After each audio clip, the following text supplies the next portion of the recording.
بچوں، آج ہم لوگ اپنے کلاس میں سبق اوس کا بچا ہوا حصہ پڑھیں گے۔ اس سبق اوس کو خواجہ حسین نظامی صاحب نے لکھا ہے۔ تو آئیے ہم لوگ چلتے ہیں اپنے سبق پر۔ یہ ایک انسائیہ ہے۔ کوئی شخص تھا جھکا ہوا کچھ دیکھ رہا تھا، یعنی باغیچے میں جوہی کے پھول کے پاس کوئی شخص تھا، وہ جھکا ہوا کچھ دیکھ رہا تھا اور ایسا مستغرق تھا کہ دنیا و مافیہ کی خبر نہیں تھی۔ یہاں لفظ آیا ہے مستغرق۔ مستغرق کے معنی ہوتا ہے مشغول، یعنی ڈوبا ہوا، ایک دم مبتلا، ٹھیک ہے۔ پھر لفظ آیا ہے دنیا و مافیہ، یعنی کہ دنیا کی اور ساری چیزیں، دنیا کی اور تمام ساری چیزیں۔ تو مصنف لکھتا ہے کہ کوئی شخص تھا، وہ باغیچے میں جوہی کے پھول کے پاس جھکا ہوا کچھ دیکھ رہا تھا اور ایسا ڈوبا ہوا تھا، یعنی مشغول تھا کہ دنیا کی اور چیزوں سے اسے کوئی خبر نہیں تھی، کوئی مطلب نہیں تھا۔ پھر لکھا ہے در حقیقت جوہی کے پھول پر اوس کا انداز قیامت کا ہوتا ہے۔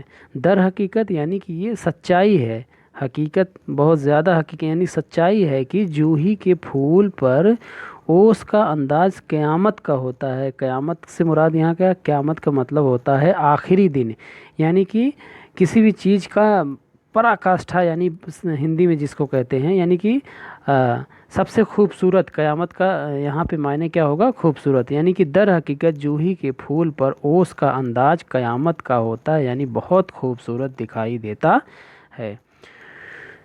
چھوٹا پھول، نازک پتیاں اور اس پر اوس کی ننھی ننھی بوندیں، حسر و حرکت۔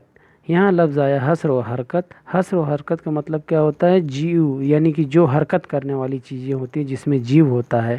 تو لکھا ہے چھوٹا پھول، نازک پتیاں اور اس پر اوس کی ننھی ننھی بوندیں، حسر و حرکت کرنے والے دل، یعنی کہ جو جیو ہیں ان کے لیے محشر سے کم نہیں۔ یہاں لفظ آیا ہے محشر، تو محشر کا معنی بھی قیامت ہی ہوتا ہے۔ تو ان کے لیے، یعنی کہ جو جیو حرکت کر رہے ہوتے ہیں، ان کے دل کے لیے بالکل قیامت سے کم نہیں ہوتے، یعنی بہت ہی خوبصورت دکھائی دیتے ہیں، ان کو اچھا لگتا ہے۔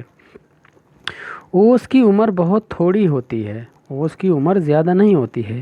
رات کو پیدا ہوتی ہے اور سورج نکلتے وقت مر جاتی ہے۔ جیسے ہی سورج نکلتا ہے تو یہ مر جاتی ہے، اپنا جان دے دیتی ہے۔ اوس کی سیرابی باران رحم کی طرح ہر خاص و عام، چھوٹے بڑے اور اونچے نیچے کے لیے یکساں مفید ہے۔ یہاں لفظ آیا ہے سیرابی۔ سیرابی، سیرابی کے معنی کیا ہوتا ہے؟ سادگی۔ سیرابی کے معنی کیا ہوتا ہے؟ سادگی۔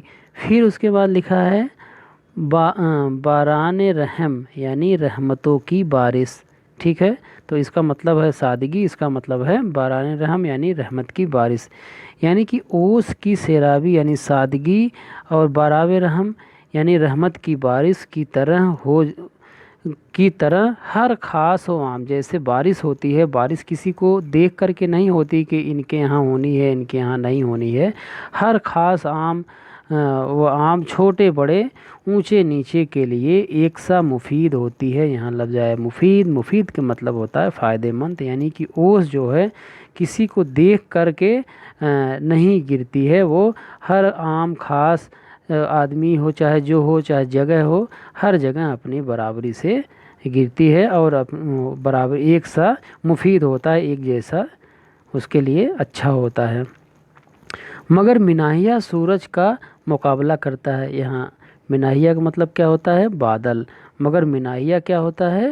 سورج کا مقابلہ کرتا ہے، یعنی کہ جب بارش ہونی ہوتی ہے تو بادل کے ڈھیر سارے لشکر، لکھا نا آگے کہ بادلوں کے لشکر لاتا ہے تو آفتاب کو پوشیدہ ہونا پڑتا ہے۔ جب بارش ہوتی ہے تو بادلوں کا لشکر، لشکر کے معنی کیا ہوتا ہے؟ فوج۔ بادلوں کی فوج آتی ہے اور وہ آفتاب کو یعنی سورج کو، آفتاب کو پوشیدہ کرتے ہیں، یعنی چھپا لیتے ہیں، پوشیدہ کر دیتی ہے، یعنی کہ اس کو چھپا دیتا ہے، پھر تب جا کے بارش ہوتی ہے۔